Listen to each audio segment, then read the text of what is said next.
friends, so I'm going to talk about a bit of a different topic today, and you might think, what has this got to do with anti-war and anti-imperialism? And you might think, has it got anything to do with veganism?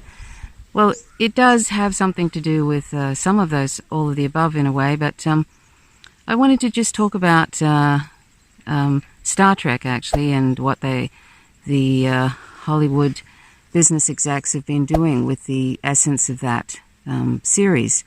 Now, if you're not interested in Star Trek, that's all right. You don't have to be to get something from this. But I was a latecomer to that particular series. I just happened to one day watch a marathon of the original series on a cable show, and I found it quite interesting. I liked the premise of it, which is, that now a Star Trek a real Star Trek nerd might think that I may be misrepresenting it, but it sort of seems to me like it represents a utopian sort of a society where there is no money, where people are wanting to basically live and let live in a way, the prime directive is really to not interfere with other cultures.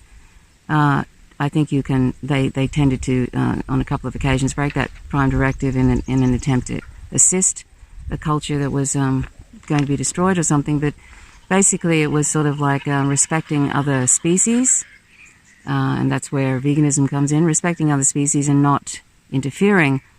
And that's part of this prime directive.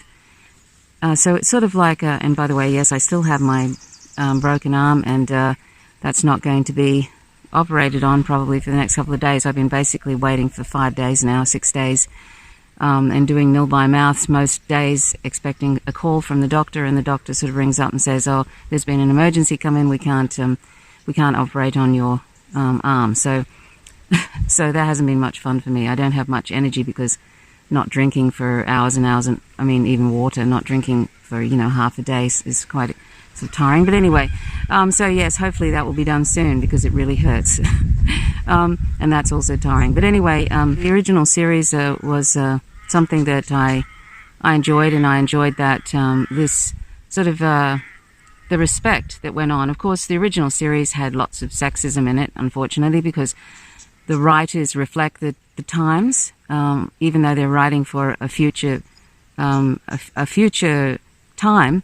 They're actually reflecting the unfortunate discriminations of the present. So you had sort of sexism, and there was some racism and heterosexism, all the different discriminations. And speciesism was a big one, even though they were supposed to be respecting other species and not interfering. They were still, it was a sort of like any animals that were from Earth didn't have the same regard, and yet some sort of polystyrene-looking sort of a blob would get regard. So that the speciesism of the time was reflected in the various writings, and of course even up until the Star Trek Next Generation, they were also sort of nostalgically reminiscing about the time when somebody's father had some sort of he was fishing or something, different sorts of animal product consumption, and they'd be waxing nostalgic about that. So there was this speciesism there in the writers, even though the time was supposed to be beyond exploiting animals, beyond killing them for resources and so forth. Anyway, but I'm getting off the point here. What I'm trying to say is that the writers, of course, well, actually, it's not really off the point. The writers were reflecting the discriminations of the time. We can say the same for what's happening now with this new series, Picard and Discovery. The Discovery was before Picard. I'm not at all enamored with either. I've seen 3 shows from the most recent Picard with Patrick Stewart, and I thought that Patrick Stewart would do his best to try and influence the writers to get back to the utopian kind of society of no money and of sort of basically living with other species and other civilizations and allowing and sort of a civilized way of living.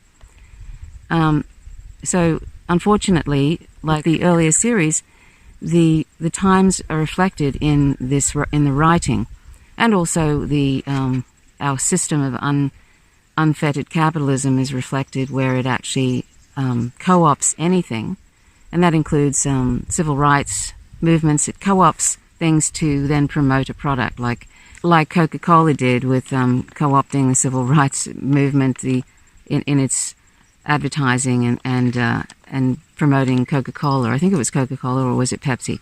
Anyway, so basically, anything is up for grabs in a capitalist system to try and make money.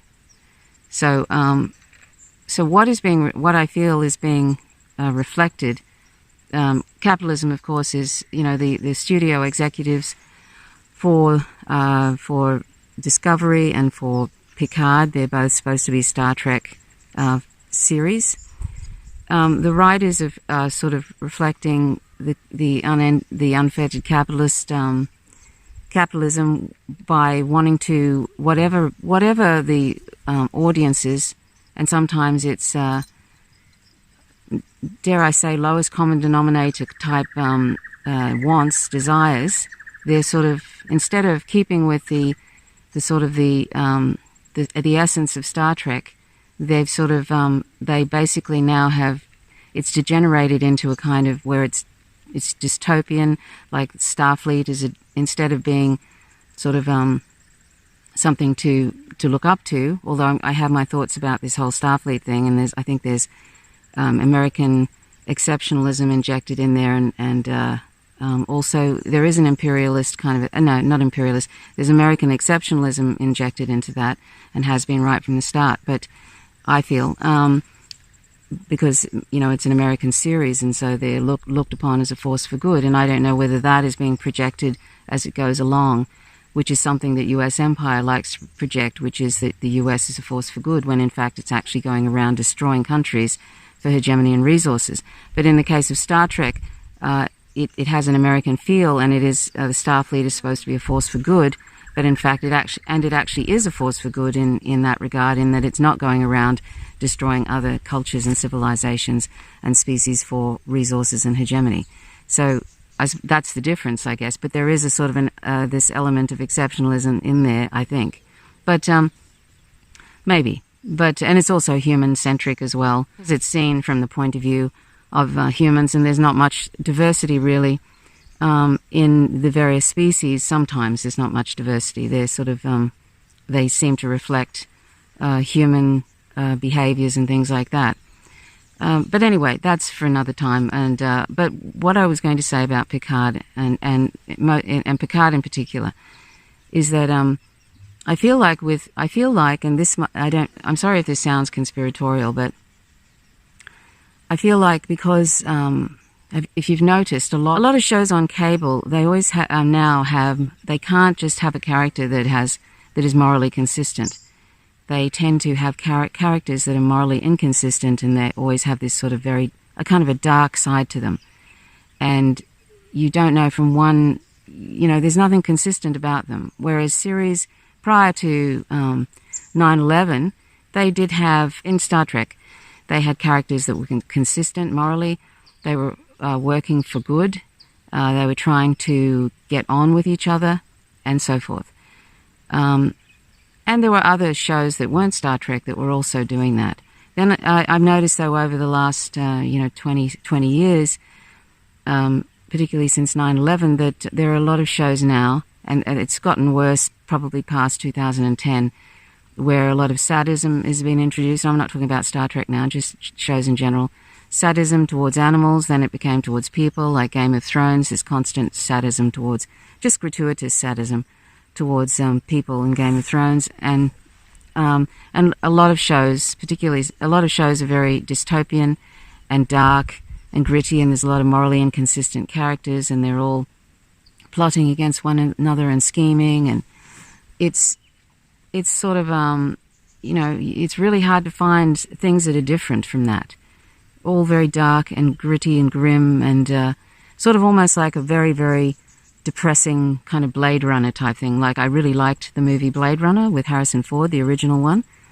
I'm old enough to have actually seen it in the theaters.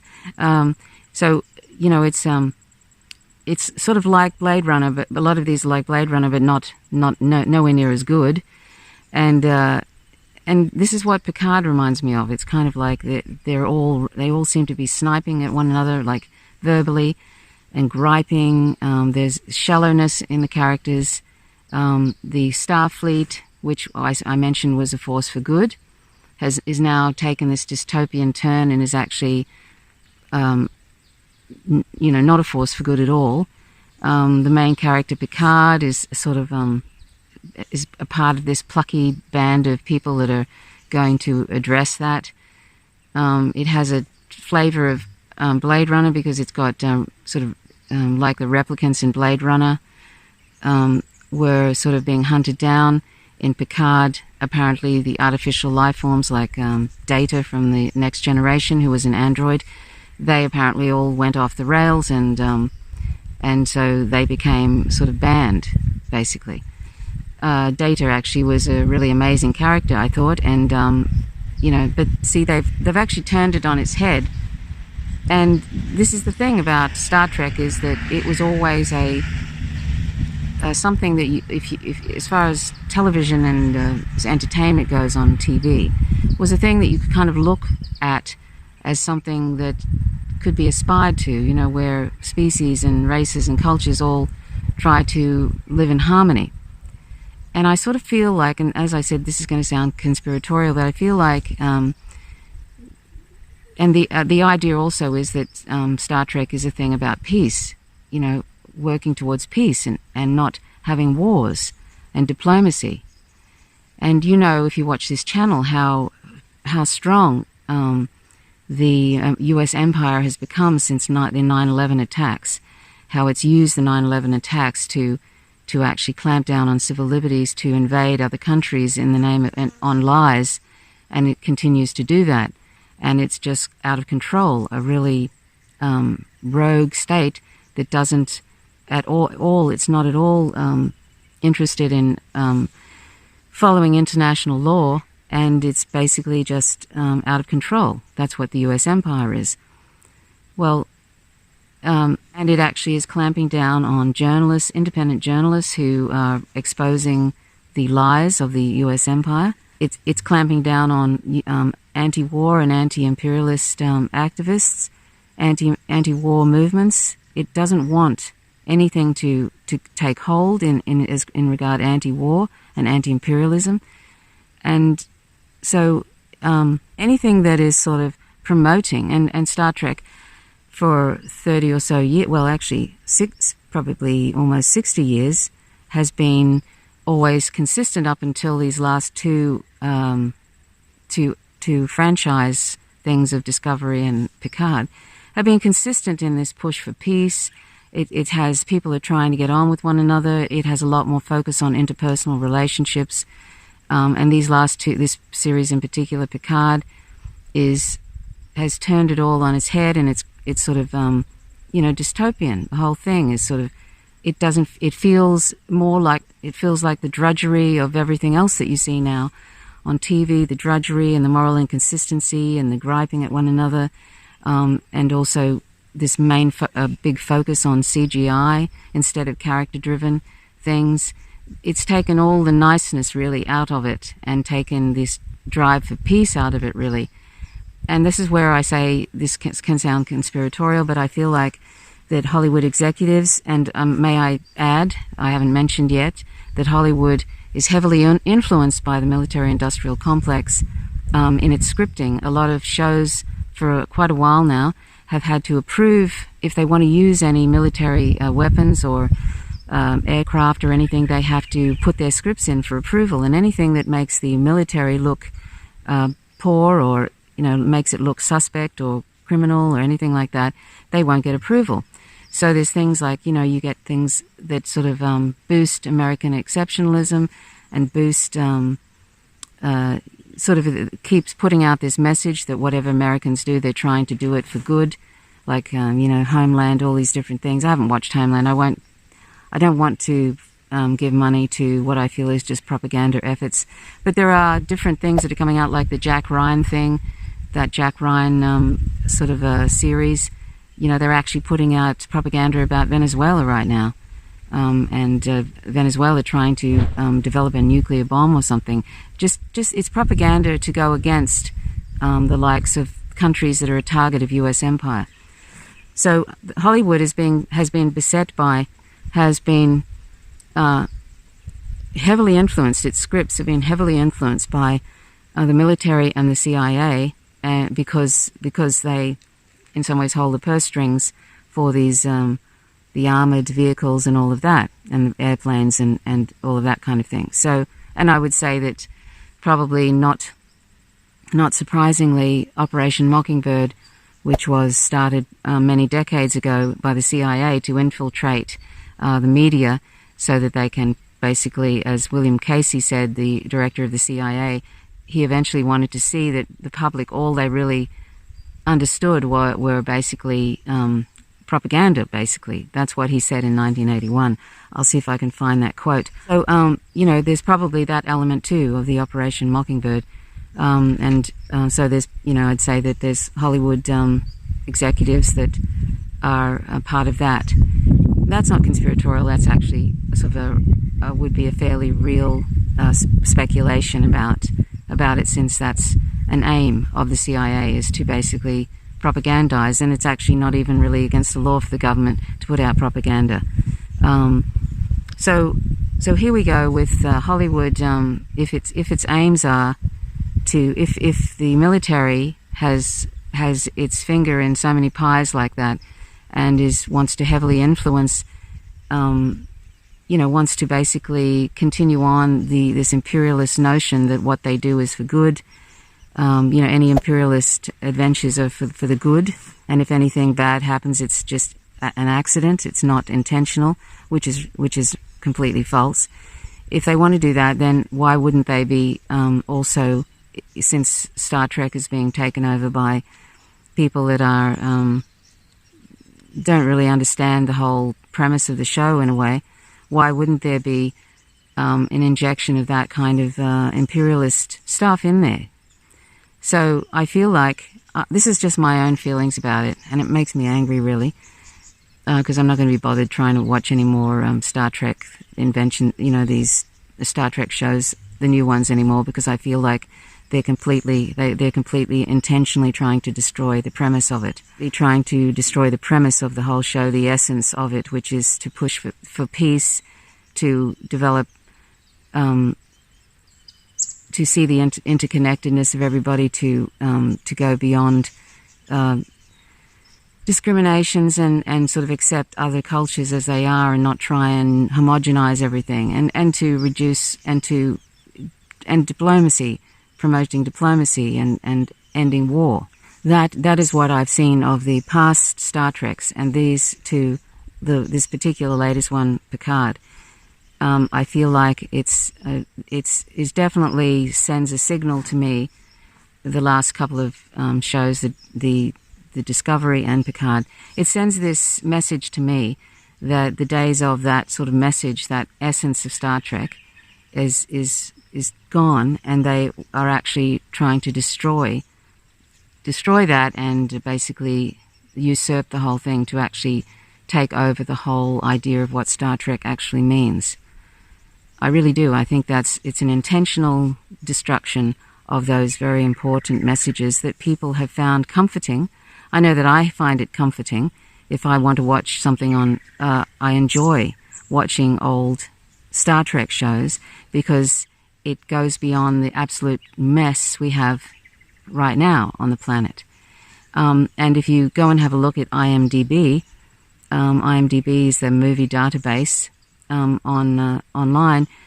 Have a look at the reviews of Picard, and you'll notice that out of 10, the common number is 9, and I have a feeling that they've probably got a whole bunch of bots to artificially inflate those numbers, because if you have a look at the reviews, there's a lot of reviews that reflect a lot of what I think, and I think they could probably express it a lot better than me, because I couldn't really call myself a Trekkie in any sense, and I really don't know much about. Some people know a lot about all these Star Trek things. They know they even know how to speak Klingon, and there's people that are really right into it. I couldn't say I am, but I really have appreciated the whole premise of Star Trek and the essence of it.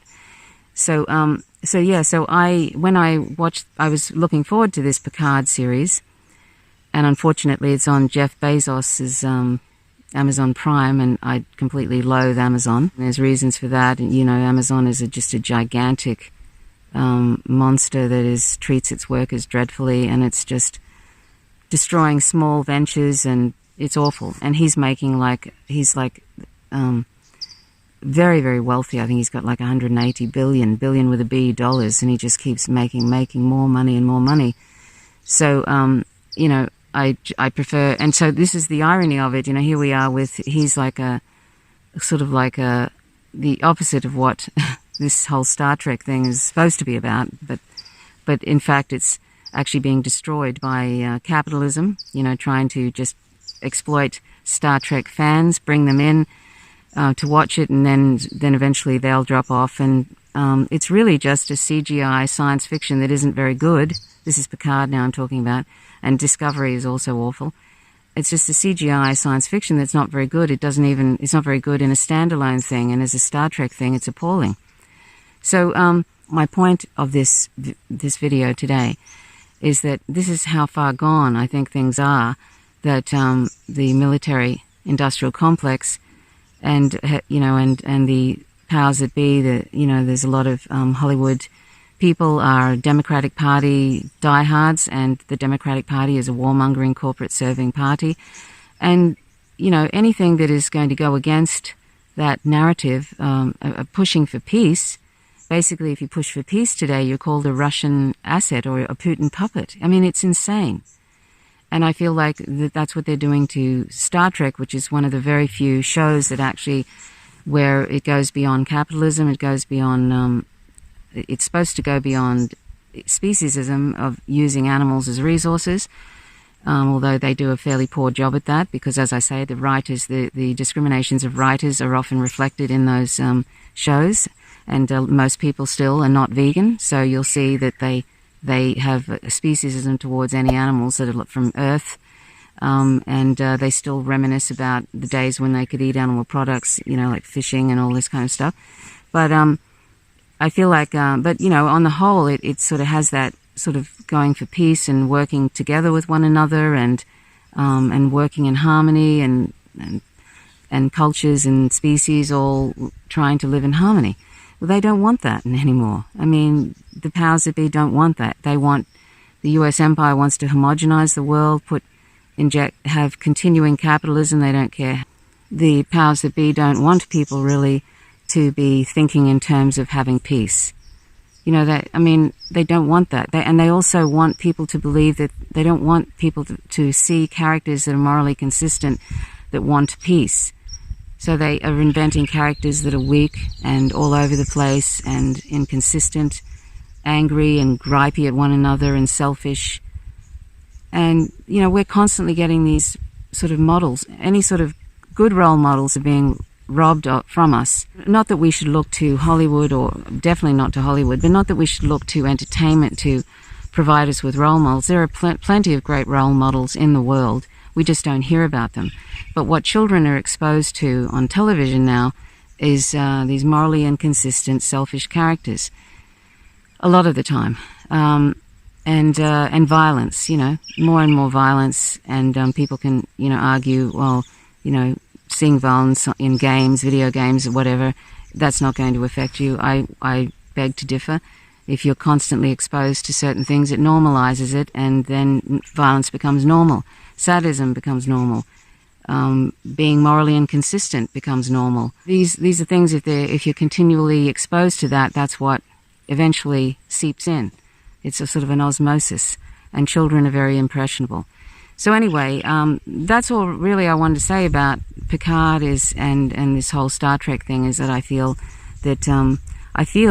like the military-industrial complex and those that benefit from war, the weapons industry and all of that, and they're very powerful, and the CIA, all of that is influencing anything from Hollywood and making sure that anything that is sort of has, and there's very few things that actually push for peace in that you see on TV, particularly TV series, and I'd say Star Trek is kind of unique in that way.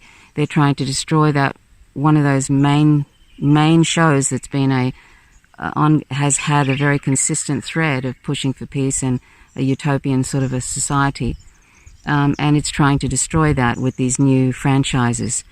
And I'm very I thought that Patrick Stewart was actually had more say in things, but I don't know. I don't know. He seems to be happy with it, but I think it's kind of awful, and I won't be bothered watching any more of it unless I hear from someone that it's actually changed its tune and it's actually, being more like what Star Trek is. But I don't foresee that happening, because I think that they've well and truly, I think the days of actual Star Trek and the essence of it, I think that's gone now.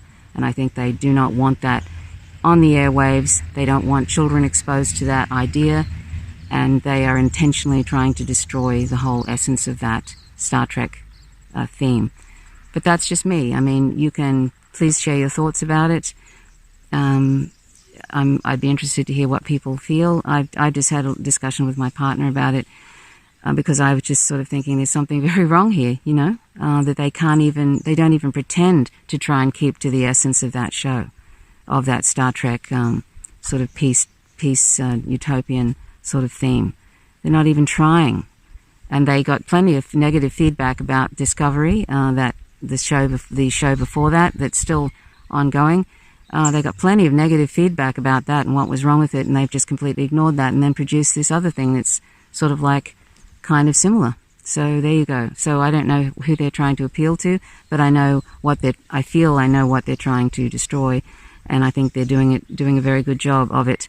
So anyway, that's all I wanted to say. I think that's very sad, very, very sad, but I think that's end stage capitalism. That's how far gone we are in that regard.